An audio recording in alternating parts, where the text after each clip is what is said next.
ઓમ કૃષ્ણાય વાસુદેવાય હરએ પરમાત્મને પ્રણતકલેશનાશાય ગોવિંદાય નમો નમઃ. હર હર મહાદેવ. બધા પારિવારિક મિત્રોને તમારા બધાનું અમારી આશીર્વાદ જ્યોતિષ ચેનલમાં મિત્રો હાર્દિક સ્વાગત છે. મિત્રો, આજના આ વિડીયોમાં આજે આપણે વાત કરવી છે આપણા કુટુંબની અંદર પૂજાતા અને આપણા ઘર પરિવારના ધર્મ વિશેની. આપણા ધર્મ એટલે કે આપણા કુટુંબના જે કોઈ દેવી દેવતાઓ હોય, જે કોઈ કુળદેવી હોય, જે કોઈ કુળદેવતાઓ હોય, એના વિશેની વાત કરવી છે મિત્રો. હારોહાર આપણે જે કાલે વિડીયોમાં વાત કરી હતી કે કુળદેવી માતાજી વગર કોઈ પણ કાર્ય કરવામાં આવે તો એ કાર્યનું આપણને કોઈ પણ પ્રકારનું પુણ્ય મળતું નથી. તો એવા માટે થઈ અને આપણા હિન્દુ ધર્મની અંદર, સનાતન ધર્મની અંદર જે આપણા વારસાગત એટલે કે જેના આપણે આ પૂર્વજો જેની પૂજાપાઠ કરતા હતા તેવા દેવી દેવતાઓને જો ભૂલી અને બીજા ધર્મની અંદર જોડાઈ જાય મિત્રો. અત્યારે ઘણા ધર્મ એવા હોય કે જેમાં માણસો જોડાઈ જાય, એમાં જોડાઈ એની હારે પણ વાંધો નહોતો, પણ પોતાનો ધર્મ મૂકી દે છે અને એને ખરાબ પરિણામ એને ભોગવવું પડે છે મિત્રો. ગીતાજીની અંદર પણ એવું કહેવામાં આવ્યું કે પરધર્મ ભયાવહ, એટલે કે બીજા ધર્મની અંદર આપણે જઈએ તો એમાં ભય ઉત્પન્ન થાય છે અને આપણા પોતાનો ધર્મ હોય તો એમાં કાયમ માટે આપણા ભયનો નાશ થાય છે મિત્રો. તો આપણા કુટુંબમાં આપણા જે પૂર્વજો જે કંઈ નીતિ નિયમથી રહેતા હોય, જે કોઈ દેવી દેવતાઓના પૂજાપાઠ અને નૈવેદ્ય કરતા હોય, તો મિત્રો આપણે એના વંશમાં હોય તો આપણે પણ એ બધા નિયમમાં રહેવું પડે અને બધી પ્રકારના પૂજાપાઠ કરવા જોઈએ. બીજા ધર્મ મિત્રો દૂરથી જોવામાં બહુ સારા લાગતા હોય, આપણને પ્રલોભની લાગતા હોય, આપણને એમાં જવાની ઈચ્છા પણ થતી હોય, પણ આપણો ધર્મ મૂકીએ તો એનું મોટામાં મોટું પાપ કહેવામાં આવ્યું છે મિત્રો. આપણો જે પારિવારિક ધર્મ હોય એ ધર્મ કાયમ માટે એની હારે જોડાઈને રહી અને પરિવારની હારે બધી ધર્મની માહિતી મેળવી અને એ પ્રમાણે નીતિ નિયમથી આપણે રહેવું જોઈએ.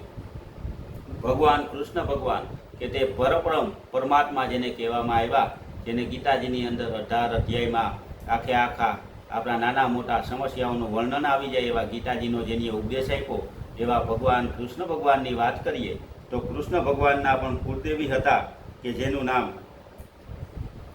મહાવિદ્યા નામે મથુરાની અંદર જે મંદિર આવેલું છે એ મહાવિદ્યા માતાજી એ ભગવાન કૃષ્ણ ભગવાનના કુળના દેવી હતા. અને એવું પણ પ્રમાણ બતાવવામાં આવ્યું છે કે કૃષ્ણ ભગવાનનું મુંડન એટલે કે જે બાલમુવારા કરાવવામાં આવ્યા ત્યારે એ મહાવિદ્યા મંદિરની અંદર જે વિધિ કરવામાં આવી હતી.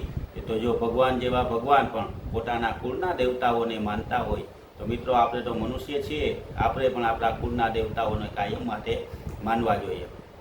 કૃષ્ણ ભગવાન એટલે કે પરબ્રહ્મ પરમાત્મા કે જે પોતાનો ધર્મ નિભાવતા હોય પણ આપણને બધાના ધર્મનો ઉપદેશ આપી જતા હોય, એ જ કૃષ્ણ ભગવાન કે જે મથુરાની જેલની અંદર જન્મ થયો હોય, ગોકુળમાં ગાયો ચારી હોય, ગોવાળિયાઓની હારે બધી રમત રમી હોય, ગોપીઓની હારે રાસલીલા કરી હોય, મામા કંસનો પણ જેની વધ કર્યો હોય અને કુરુક્ષેત્ર જેવા મેદાનમાં અર્જુનના સારથી બની અને અર્જુનનો જેની રથ આપ્યો હોય.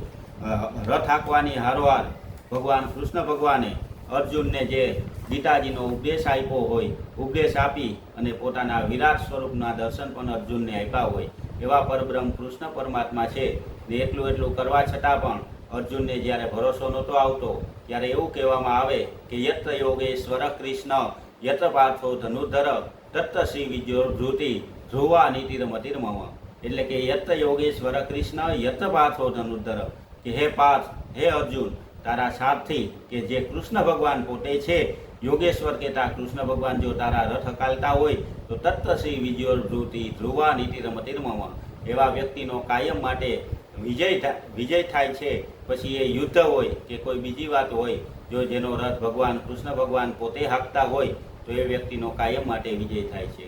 એ જ કૃષ્ણ ભગવાન કે જેની એ દ્વારિકાનું સર્જન કર્યું અને એને આપણે સોનાની નગરીવાળા તરીકે પણ ઓળખી શકીએ એવા કૃષ્ણ ભગવાન છે કે જે જેલની અંદર જન્મે તો છે પણ મનુષ્યને મુક્તિ આપવાનો જેનો કર્મ છે. એવા કૃષ્ણ ભગવાન કે જેનો ઉપદેશ કાયમ માટે આપણા જીવનમાં નાના મોટા કોઈ પણ પ્રકારના આધિ વ્યાધિ હોય તો પણ એના ગીતાજી વાંચવાથી બધા પ્રશ્નનો જવાબ આપણને મળી જાય. કોઈ પણ પ્રકારની પીડા હોય, કોઈ પણ પ્રકારનો મનની અંદર સંચય હોય તો એકવાર ગીતાજી વાંચવાથી એ બધા પ્રશ્નોનું સમાધાન થઈ જાય છે. હિન્દુ ધર્મની અંદર મિત્રો કોઈ મોટામાં મોટો કહેવામાં આવતો હોય તો એવો ગ્રંથ શ્રીમદ ગીતાજી કહેવામાં આવે. શ્રીમદનો અર્થ એટલે કે ભગવાન પોતાના મુખેથી જે બોલ્યા એ ગીતાજી કહેવામાં આવે કે જે કુરુક્ષેત્રના યુદ્ધ મેદાનની અંદર અર્જુનને ઉપદેશ આપ્યો અને વિરાટ સ્વરૂપના દર્શન બતાવ્યા. એ 18 અધ્યાયને જેનું વર્ણન આવે એવા ગીતાજી છે. તો મિત્રો, આપણા જીવનમાં પણ એકવાર ગીતાજીનો પાઠ આપણે કરવો જોઈએ. ગીતાજીનું હું તો કહું કાયમ માટે વાંચન કરવું જોઈએ.